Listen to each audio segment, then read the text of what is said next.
EGFR এটা অনেকেই যেটা দেখছেন যখন আমরা সেরাম ক্রিয়েটিনিন টেস্ট করতে দিই, ল্যাবরেটরিটা অনেক সময় সিরাম ক্রিয়েটিনিনের সঙ্গে ইজিএফআরও লিখে দেন।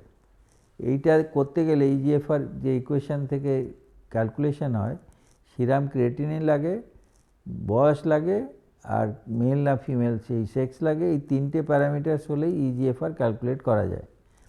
তো ইজিএফআর দেখে অনেকে কম বেশি এটা দেখে ন্যাচারালি অনেকে ভয় পেয়ে যান, তো বলতে আসেন যে ইজিএফআর জিনিসটা কী হলো, আমার কমে গেল কেন।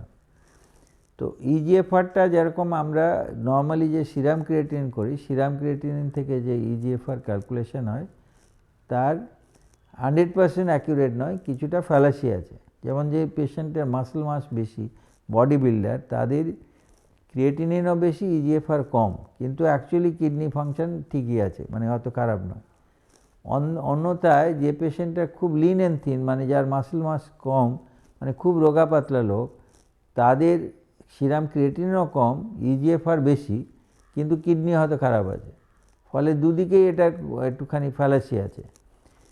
এই ফ্যালাসিটা অ্যাভয়েড করার জন্য অন্য আর একটা ফর্মুলাতে ইজিএফআর ক্যালকুলেশন হয়, সেটা হচ্ছে সিস্টাটিন সি।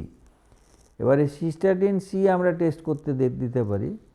আমরা যেরকম কিডনি ফাংশন ঠিক আছে কি নেই এটা বোঝার জন্য সিরাম ক্রিয়েটিনিন টেস্ট করি, তেমনি সিস্টাটিন সিও টেস্ট করা যেতে পারে।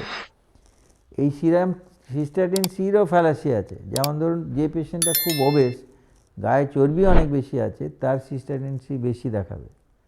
তার কিডনি হয়তো কোনো চেঞ্জ হয়নি, কিন্তু সিস্টাটিন সি বেশি দেখাচ্ছে, ফলে মানে আপনার ইজিএফআর ও সিস্টাটিন সি ইজিএফআর কম দেখাবে।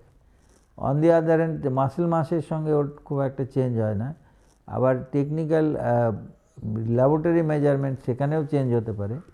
সেই জন্য এই দুটোকে ব্যালেন্স করে এখন অনেক অ্যাডভান্স যেখানে রিসার্চ ল্যাব আছে, যেখানে ইজিএফআরটা অ্যাকুরেট মেজারমেন্ট দরকার হয়, তখন তারা সিস্টাটিন সিজিএফআর এবং ক্রিয়েটিনিন ক্লিয়ারেন্স ইজিএফআর এই দুটো টেস্ট করে দুটোর হাফ করে নেন।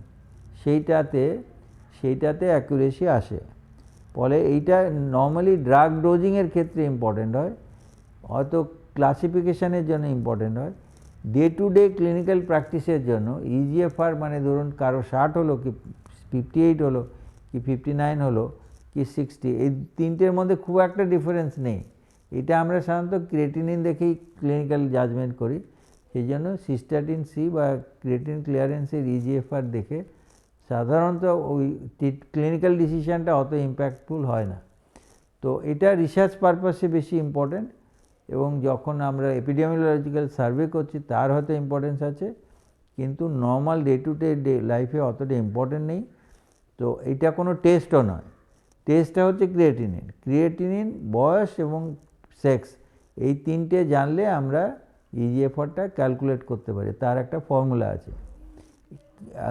অরিজিনাল ফর্মুলাটা 2000 সালে হয়েছিল এমডিআরডি ইকুয়েশন থেকে, সাবসিকুয়েন্টলি এমডিআরডি ইপিআই ইকুয়েশন হয়েছে, এখন রেসফ্রি ইকুয়েশন হয়েছে, মানে অনেক মডিফিকেশানও হয়েছে। এবারে সিস্টাটিন সিরও রেসফ্রি ইকুয়েশন হয়েছে। এবারে লোকে অনেক সময় সিস্টাটিন সি এবং ক্রিয়েটিনিন ইজিএফআর দুটো মিক্স হাফ করে এটা মেজার করে। ফলে সিস্টাটিন মানে ক্রিয়েটিনিন ক্লিয়ারেন্সটা দেখে ইজিএফআর দেখে যদি কেউ ভয় পান, তার ভয়টা আসলে ক্রিয়েটিনিন কত এবং কিডনি কী ফাংশন করছে, ইউরিন কত হচ্ছে, তার ইউরিনে প্রোটিন আছে কিনা, আনুষঙ্গিক ফ্যাক্টর দেখে বুঝতে হবে যে কিডনির অসুখটা কত দূর। কিডনির অসুখটা যদি বেশি হয়, মানে বেসড অন যে সিরাম তার ইউরিনে প্রোটিন যাচ্ছে কিনা, তার ইউরিনে ব্লাড যাচ্ছে কিনা, তার ব্লাড প্রেশার কিনা, অ্যানিমিয়া আছে কিনা, এবং সিরাম ক্রিয়েটিনিন কত, সেইটাতে ক্লিনিক্যাল ইভ্যালুয়েশনে যা পাওয়া যাবে। ইজিএফআর তার থেকে ক্লিনিক্যালি অত ইম্পর্ট্যান্ট কিছু নয়, ফলে ওটা নিয়ে এখনই ভয় পাওয়ার কিছু নেই। নমস্কার।